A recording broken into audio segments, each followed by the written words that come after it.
अक्सर जो बच्चों के डाउट रहते हैं वो आज हम इस वीडियो में एक एक करके कवर करते हैं भाई, कि क्या डाउट रहते हैं। जैसे इंग्लिश है बहुत कम पढ़ना आता है, समझ तो हमें बिल्कुल भी नहीं आते हैं, तो कैसे पढ़ें और कैसे शुरू करें। तो मैं आपको बता दूं, जैसे आप कुछ डॉक्यूमेंट भरते हो या स्कूल में जाते हो या कुछ भी चीज़ भी करते हो तो उसके लिए कुछ बेसिक रिक्वायरमेंट होती हैं।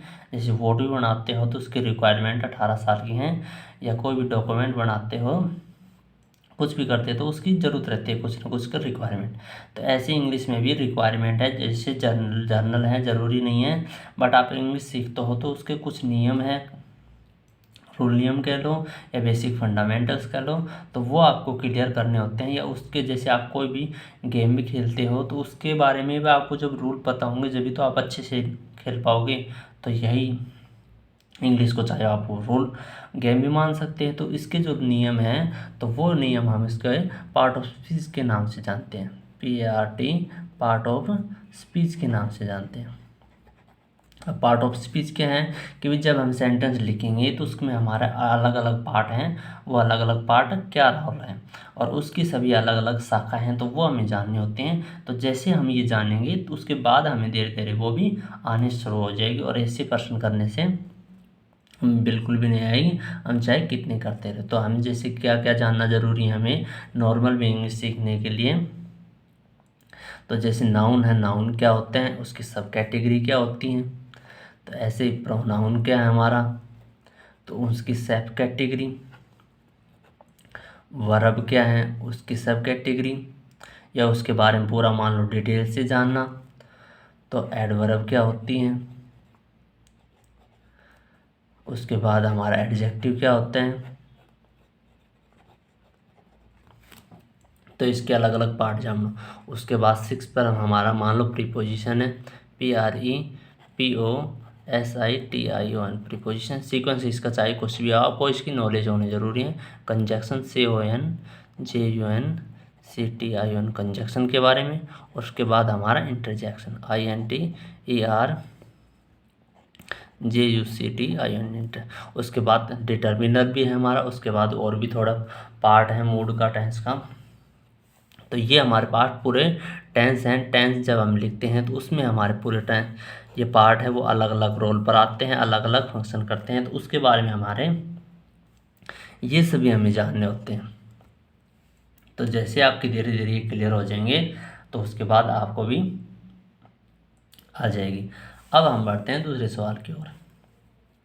दूसरा सवाल हमारा क्या है, अभी कहता है मुझे कुछ इंग्लिश तो आती है बट समझ में नहीं आती। अब इस बच्चे का डाउट है कि भी जब वो पढ़ता है बुक में तो बस उसको रीडिंग करने आती हैं और बस उसका जो अर्थ है, मीनिंग है, वो उसका समझ में नहीं आता है। या फिर उसके बच्चे का खुद का ही डाउट होगा, उसको ऐसा लगता है कि उसकी इंग्लिश आती है, पर एक्चुअल में जब उसकी मतलब माप किया जाए या किसी से मतलब उसको एक्चुअल में देखे जाए तो उसको एक्चुअल में तो आते नहीं, उसी को लगती हैं। तो इसलिए हमें ये सारी चीज़ हमें क्लियर करनी है कि इंग्लिश तो आती हैं बट समझ में नहीं आती। इसलिए अगर समझ में आती हैं तो इंग्लिश ऑटोमेटिक आ जाएगी। तो इसलिए अगर समझ में नहीं आते हैं या आती हैं जो भी कुछ भी हैं, तो इसलिए अब आपको पहले जितने ज़्यादा आपको ये अच्छे से मजबूत होंगे, इनकी नॉलेज आपको अच्छी से होगी, उससे हमारी इंग्लिश वो बेटर हो जाएगी।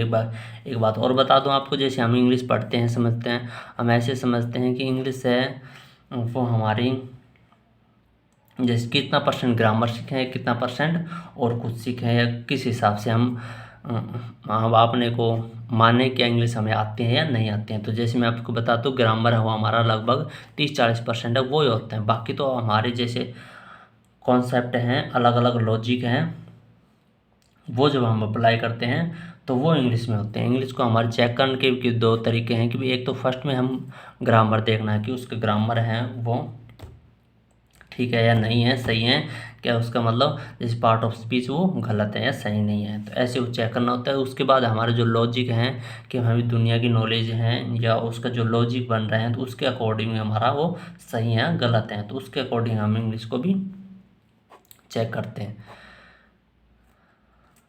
ठीक है, तो अब हम बढ़ते हैं नेक्स्ट सवाल की ओर, क्योंकि आपके जो भी ये सारे सवाल हैं वो लगभग बस एक ही चीज़ में कंप्लीट हो जाएगा कि हम इंग्लिश की जो बेसिक फंडामेंटल बेसिक नॉलेज लिए मैं थोड़े, तो उसके बारे में जितनी अच्छी हो हमारी नॉलेज होगी उतना हम बेहतर उसको समझेंगे। अब तीसरा सवाल है हमारा सेम से ऐसा ही है। अभी कहते हैं भाई साहब कि इंग्लिश से पढ़ना तो आता है लेकिन अर्थ है वो अर्थ नहीं लगाता है, तो इसका भी अर्थ वही सेम बन रहा है कि बुक है, बुक में जो उसकी जो रीडिंग है वो रीडिंग पढ़ लेते हैं बस, बाकी उसका अर्थ क्या है उसका अता का पता नहीं है। तो और रीडिंग की जो प्रोनाउंसिएशन है उसकी जो बोलना है वो भी शायद वो गलत पढ़ लेता है बच्चा, तो भी उसके लिए यही जवाब है कि आप अभी जो भी पढ़ते हो जैसे पढ़ते हो आप पढ़ने की आदत करो, धीरे धीरे आप प्रोनाउंसिएशन को भी इंग्लिश की वीडियो देखते हो तो उससे भी आ जाएगी, और अर्थ आप एक डिक्शनरी डाउनलोड करो ताकि आपको जो भी अर्थ नहीं आता है उसमें आप उसकी हिंदी देखो, और जैसे जैसे आप पढ़ते जाओ देखते जाओगे वो आपकी साथ साथ हर एक दिन का अलग अलग वर्ड आपको आता जाएगा। ठीक है, अब बढ़ते हैं एक और सवाल की ओर। अभी कह रहे हैं रीडिंग के लिए क्या फॉलो करें, तो फॉलो करना कुछ नहीं है, रीडिंग के लिए आपको पढ़ने की आदत करनी है। आपका प्रोनाउंसिएशन है वो कुछ वीडियो है जो भी है आपकी यूट्यूब पर किसी पे या स्कूल से भी पढ़ा है तो उसको आप उसके हिसाब से आपको रीडिंग बुक की आदत है वो गिरनी है। बाकी जो पार्ट ऑफ स्पीच है इंग्लिश के हैं और उसके बारे में आपको थोड़ा थोड़ा डिटेल से धीरे धीरे आपको जानना है। तो सभी का जो रोड मैप है वो सारा वो ही है, क्योंकि इसे लास्ट में हमें एक और यह है हमारे बच्चे का सवाल। तो ये कहते हैं कि इंग्लिश है, इंग्लिश का आखिरकार रोड मैप क्या है, वो इंग्लिश का रोड मैप आपको मैं अभी लास्ट में बता देता हूँ और पहले बता दिया है। वो रोड मैप हमारा सारा यही है बस, कि जब अगर हमारे ये क्लियर नहीं होंगी उसके बाद हम चाहे कितना ही अपने आप को समझ लें इंग्लिश आती है नहीं आती हैं, अर्थ नहीं समझना आता ये नहीं आता वो नहीं, तो सबके जवाब हैं वो हमारा यही है कि आपकी जो पार्ट ऑफ स्पीच हैं या इंग्लिश के जो फंडामेंटल्स हैं उसके जो रोल नियम कह लो आप, या इस अलग अलग पार्ट का क्या क्या फंक्शन होता है सेंटेंस में, क्या क्या रोल प्ले करता है, तो उसके बारे में आपको जितनी नॉलेज होगी उतनी ही आपकी इंग्लिश है वो बेटर होगी। शायद आशा करता हूँ कि आपकी इंग्लिश बहुत जो मैंने वीडियो में बताई है ये बात आपको बहुत अच्छे से समझ में आई होंगी। आप अप्लाई करें और आपकी भी इंग्लिश अब धीरे धीरे अच्छी हो जाएगी। तो आज के लिए थैंक्स।